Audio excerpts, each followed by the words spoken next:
bien moi, Prudence Petit Pas. Avec ma voiture et mon chat, je fais la chasse aux malfrats. Bonjour, bonjour, Prudence Petit Pas. Quoi qu'il en soit, nous serons toujours là. Cyprien, Jojo et ses copains ne reculent devant rien. Je mène l'enquête, je fouille, j'interroge, je suspecte. Il faut que je m'en mêle. N'en déplaise aux sœurs Béchamel.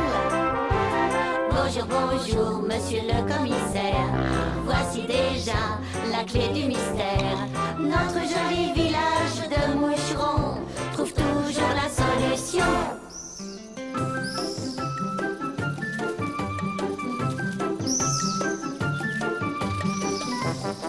Ah, Prudence, ta confiture de fraises est une pure merveille. Ah, c'est un secret de ma grand-mère. Elle laissait la moitié des fraises entières. Oh, comme ce début d'été est agréable, mon bon Cyprien. Et se calme, cher ami, se calme. Oui, c'est même un peu trop calme à mon goût. Comment? L'ancienne maîtresse d'école que je suis adore les cris des enfants à l'approche des vacances. C'est vrai qu'ils sont en classe de merde. Une initiative de leur instituteur pour récompenser les bons élèves et consoler les autres. Ah, brave monsieur la plume. Et ils sont où exactement? À Pet-au-Sec, un petit port de Bretagne. J'espère qu'ils en profitent bien, ces petits garnements. Il faut prévenir Madame Prudence, c'est un truc pas normal. Quand même pas la déranger de si loin, non? On va se débrouiller tout seul cette fois. Je pense que Franck et Dédé ont raison. Oui, oh mais moi j'ai peur. Pas moi. Enfin, moins que toi. Pas de panique, les enfants. Un conseil de prudence, ça ne coûte rien. Enfin, le prix d'un coup de fil. Bon, d'accord. C'est ma tournée.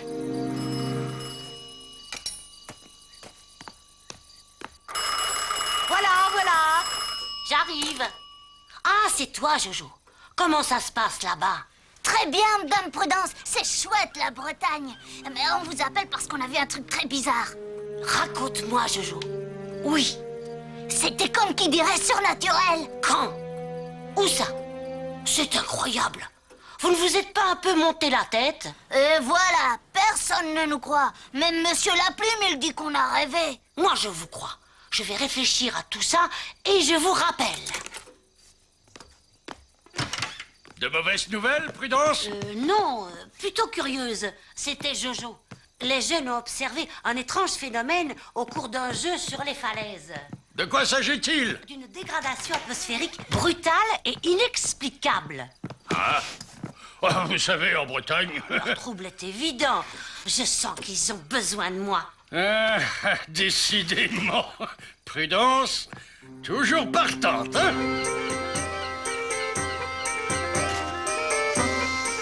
Tu sens, Stanislas, l'odeur de la marée? Tu as fait bon voyage, Madame Prudence? Excellent, ma jolie. Mais quel beau temps vous avez. Ouais, mais ça change tout le temps et d'un seul coup. À ce propos, expliquez-moi donc ce que vous avez observé. Hier matin, on faisait un jeu de piste sur la falaise de Poissec. Exceptionnellement, il faisait beau. Brusquement, un rayon rouge est parti depuis la falaise devant nous et a frappé la surface de la mer. Il a rebondi en l'air en formant toutes les couleurs de l'arc-en-ciel. Oui, et aussitôt la mer, toute calme et le temps radieux, se sont transformés d'un coup en une terrible tempête. Bref, un phénomène météorologique qui ne repose sur aucune explication rationnelle. Voilà. Vous n'avez rien remarqué, personne dans les parages? On était trempés jusqu'aux os. On s'est sauvés le plus vite qu'on a pu. Moi, j'ai remarqué l'espace d'un éclair, un grand costaud qui nous observait. Le coup de foudre, quoi. Très bien. Vous m'accompagnez. J'ai réservé une chambre à l'hôtel de l'Arnaque. Vous connaissez?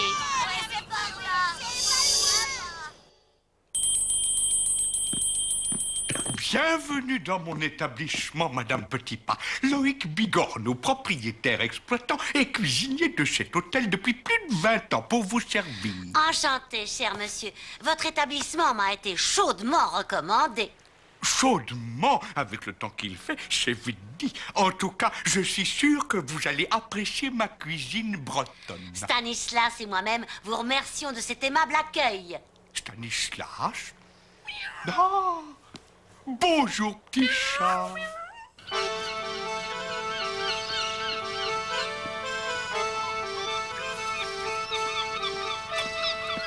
Allons, allons, laisse monsieur tranquille. Tu n'es pas d'ici, toi. Comment t'appelles-tu? Bonjour, il s'appelle Stanislas et sa maîtresse, c'est moi, Prudence Petit Pas. Enchanté, madame. Moi, je suis Paul Ressac. Vous êtes en vacances? Si l'on peut dire. En tout cas, vous m'avez l'air en forme. Merci. Alors, un bon conseil, ma petite dame. Profitez bien du soleil. Ça ne va pas durer. On est bien pessimiste dans la marine. Pensez-vous? Ah, c'est déjà étonnant de s'être payé quelques heures de beau temps. Depuis 2 mois, Pète Sec est devenu le pot de chambre de la France. Ça ne doit pas arranger vos affaires. Les affaires de personne. La pêche et le tourisme sont en chute libre. Oh, c'est pas normal. On court à la catastrophe. Au fait, vous pourriez me dire où se trouve la falaise de Pois Sec?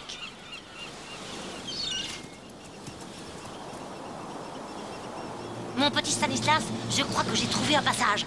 Allons-y.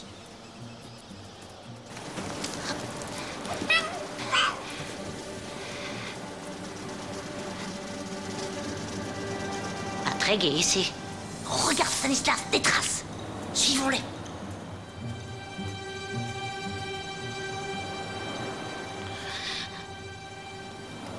On dirait que c'est une fausse piste. Cette grotte est vide, désespérément vide. C'était trop beau.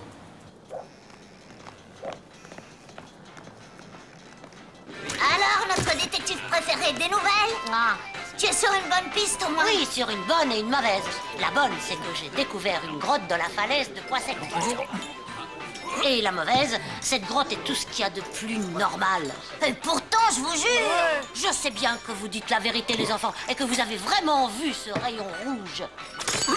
Oula, ça porte malheur, ça, Pépère. Mais l'oiseau s'est envolé, et il va falloir trouver son nouveau nid. Ah bon? Ah, c'est un oiseau qu'on aurait vu. Oh bah dis donc, toi, quand tu t'y mets, t'en tiens une couche. Ça explique peut-être pourquoi le temps est resté beau depuis mon arrivée. Tu as apporté le soleil de moucheron dans ta petite valise, Madame Prudence. Stanislas! Stanislas, viens ici. Je t'ai déjà dit 100 fois de ne pas fouiller dans les poubelles. Oh, Alors, qu'est-ce qu'il y a? Une petite fille de l'hôtel semble s'intéresser à mon invention que des enfants auraient vu fonctionner, mais elle n'a rien trouvé dans la grotte. C'est bizarre. Ne vous tracassez pas. Nous avons transporté l'appareil dans la grotte. Sous le vieux calvaire. Elle est plus discrète. Maintenant, je vais m'occuper de la vieille curieuse. ah, vraiment, je te jure. Bravo pour ta discrétion. Vagabond, ta gourmandise sabote mon enquête.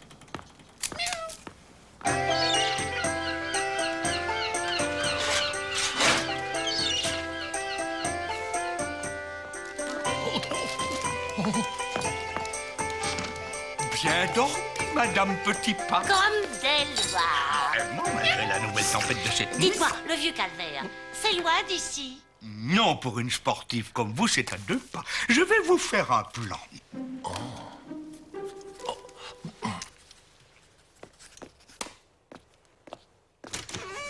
Et voilà, Madame Petit Pas.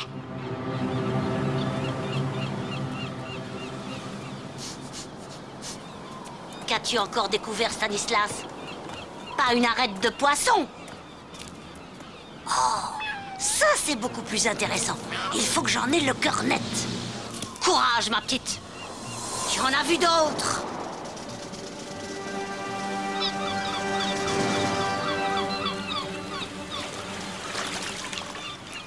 Cherchez bien, les enfants. La nature cache parfois des trésors.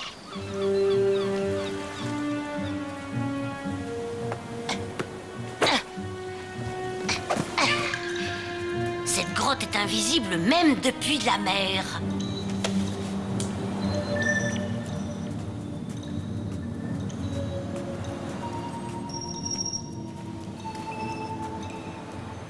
Tiens, tiens. Dans le mille.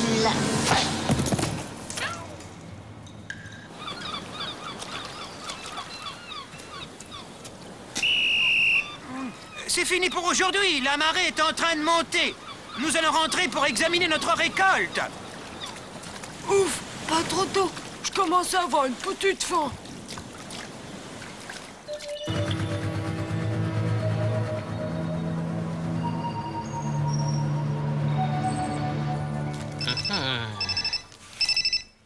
Chef, c'est Devalanski qui demande à vous voir. Ok, Max, laisse-le entrer. C'est fait, patron. Tu t'es débarrassé d'elle? La petite vieille nous embêtera plus. Ah, il était temps, Devalanski. Il va falloir s'occuper de l'autre.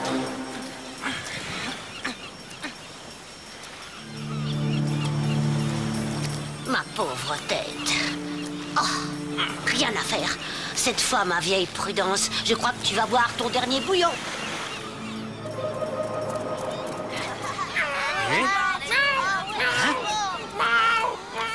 Mais je rêve, c'est Stanislas. Qui a embarqué le chat de Prudence dans sa valise? Personne, voyons, monsieur. Prudence est ici et... Je crois qu'elle court un grave danger.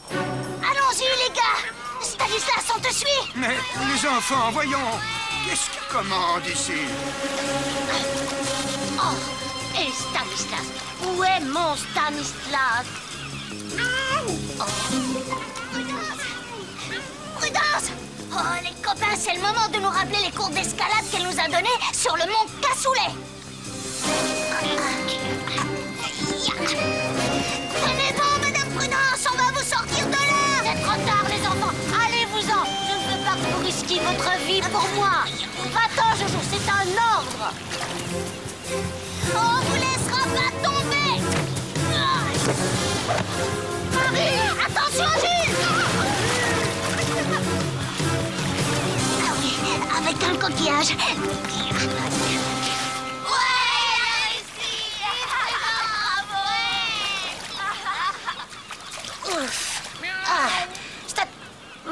Bon. Ah, mes chers enfants, si vous n'étiez pas arrivés, je servirais de pâté pour les requins. Oh, cette fois, on peut vraiment dire qu'on s'est mouillé pour toi, Madame Prudence. Mauvaise nouvelle, cette grotte aussi est vide. Je n'ai pourtant pas rêvé. Non, Madame Prudence. Oh, regarde ce que j'ai trouvé. Voilà, bon appétit.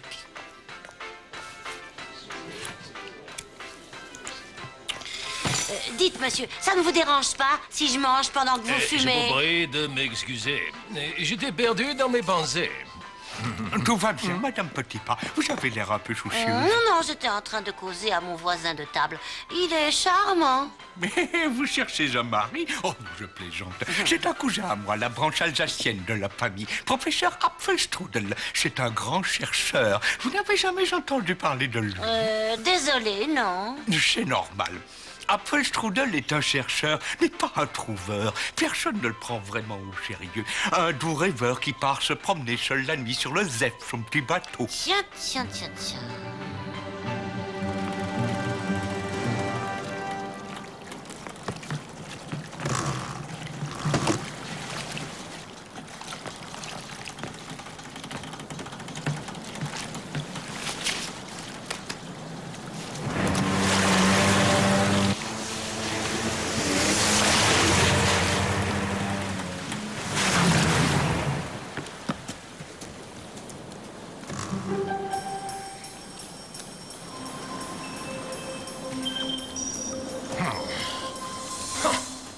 My God! Mon invention, c'est pas vrai, où est-elle? J'aurais dû me méfier. Bonjour, professeur. L'émotion vous fait parler tout seul. Faut ici? Eh oui. Mais j'ai bien failli ne jamais y être. Je pense que vous n'y êtes pour rien et que de dangereux individus vous manipulent. Et sans l'arrivée in extremis des enfants avertis par Stanislas, je ne serais plus de ce monde. Ah, ils m'ont bien eu. Que je suis bête et naïf. Allons, professeur, racontez-moi plutôt comment nous en sommes là. Je suis climatologue et je mets au point une machine capable de modifier le temps. des industriels m'ont offert les moyens de poursuivre mes expériences ici en Bretagne. Et vous en êtes où dans vos essais? Jusqu'à présent, je suis parvenu à déclencher des tempêtes et des orages. Mais mon but est évidemment de parvenir à l'inverse, dominer et contrôler les éléments pour régler enfin la pluie et le beau temps. Ça pourrait être un formidable bienfait pour l'humanité. C'est mon plus vif désir. Mais je ne pouvais en parler à personne. Les secrets étaient exigés par les commanditaires. Vous comprenez pourquoi, à présent? J'ai rendez-vous demain avec leur intermédiaire au vieux calvaire. Mais que faut-il faire? Lui tendre un piège! Vous avez fait connaissance avec mon cher cousin, Madame Petitpas. Nous sommes tous deux amateurs de vieux calvaires et de grottes mystérieuses. Mon cher cousin, Madame Petitpas est une femme formidable. Vous vous en êtes fait un copain, Madame Prudence? Oui, et mon copain n'est autre que le célèbre professeur Apfelstrudel. Enchanté, Chonechamp. C'est quoi des Chonechamp? Enchanté. Et le professeur a besoin de notre aide. Ça a un rapport avec notre affaire? Oh que oui. Je vais vous expliquer.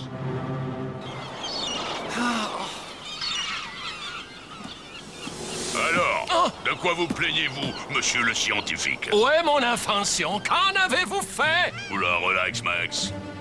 Votre climatron est en lieu sûr et en très bonne main. Entre de bonnes mains, parlons-en. Tiens, moi, je crois que vous allez trop loin.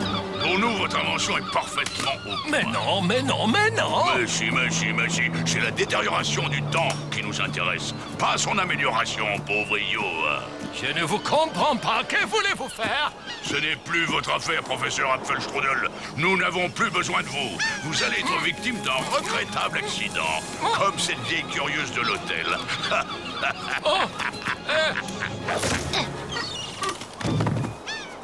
Voilà, de la part de la vieille curieuse. Ouais! Allez, on ficelle comme un saucisson, ce gredin! Et c'est ici, professeur, que j'ai surpris votre conversation l'autre soir. Alors, monsieur de Valansky, le climatron est-il planqué dans le coin? Je n'ai rien à vous dire. Mais ici, vous gelez. Laissez-le nous, Madame Prudence. Nous avons les moyens de le faire parler. Hein?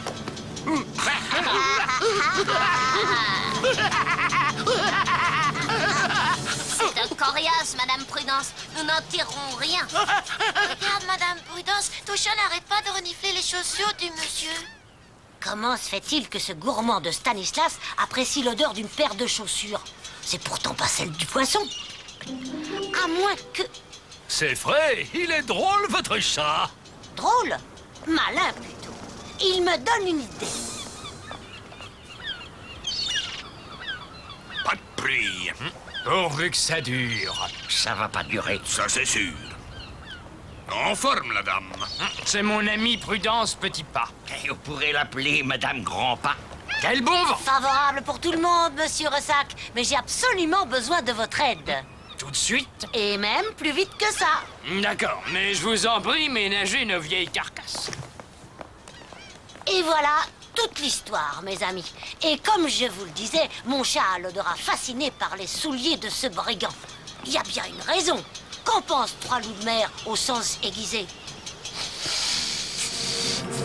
L'odeur caractéristique errance de pieds mal lavés. Dites donc, je vous permets pas, vous. Chut! Silence, je dois me concentrer. Concentrer, et c'est cela.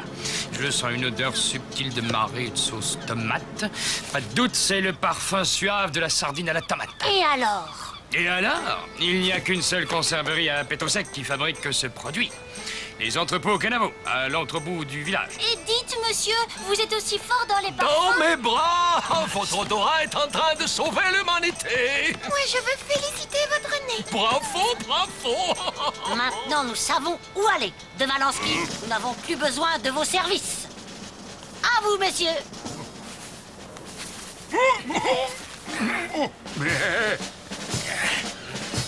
Je suppose que vous connaissez le nœud impossible à défaire. Ça, c'est pas bien vivre au crochet des autres. Alors, on dirait que vous ne faites plus de poids, monsieur de Valansky. Et à présent, mes amis, en place pour le dernier acte. Ouais, à la bordade! Très bien, Moussaillon, suivez-moi. Voyons, prévient la police maritime avant de nous rejoindre chez Kenavo. Bande de crabes, vous me le payerez cher. Et de toute façon, vous arriverez trop tard. Bye bye, gros vilain. Ouais, espèce de petit mal élevé, va. Hein? Qu'est-ce que c'est? Hé là!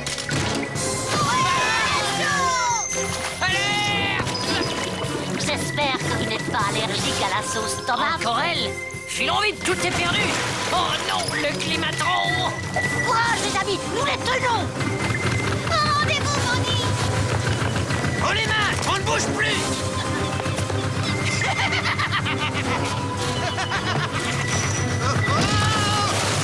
Au secours! En plein dans le mille. Bravo, Zut, il nous échappe. Peut-être bas, laissez-moi faire. Une petite démonstration.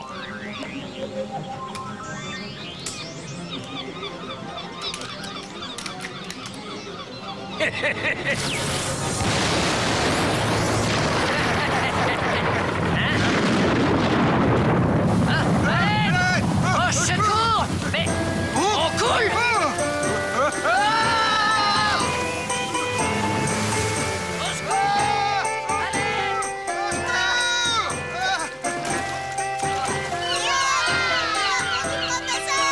C'était quand même joli, toutes ces couleurs. Oh oui, on a raté des poumons glacés. Et finalement, que voulait-il faire de ce climat chose là, ces bandits? Climatron, Cyprien, Climatron. Eh bien, nos bandits étaient à la solde d'une puissante société immobilière étrangère. Quel rapport avec l'engin? En détériorant le temps pendant plusieurs mois, ils auraient provoqué le déclin inévitable du secteur touristique et économique de toute la Bretagne. Découragés et couverts de dettes, la plupart des exploitants auraient accepté le rachat de leurs biens à bas prix. Et la société n'avait plus qu'à s'installer pour pas cher. Exactement. Délicieux, votre gâteau breton. Et pourtant, cela ne doit pas être une recette de votre grand-mère. Non, cette fois, il s'agit d'une recette de mon ami, le professeur Apfelstrudel, qui s'est reconverti dans la restauration chez son cousin Bigorneau après avoir détruit son invention. Moi, j'aime mieux sa nouvelle invention. Oh ouais. Oh. Ça recommence.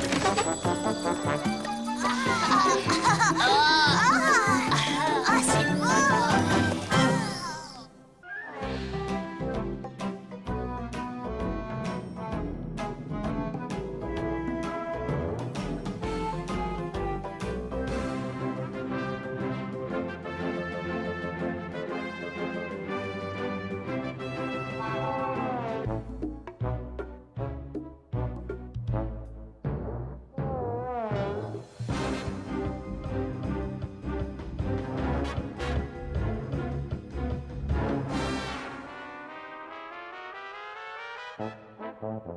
Thank you.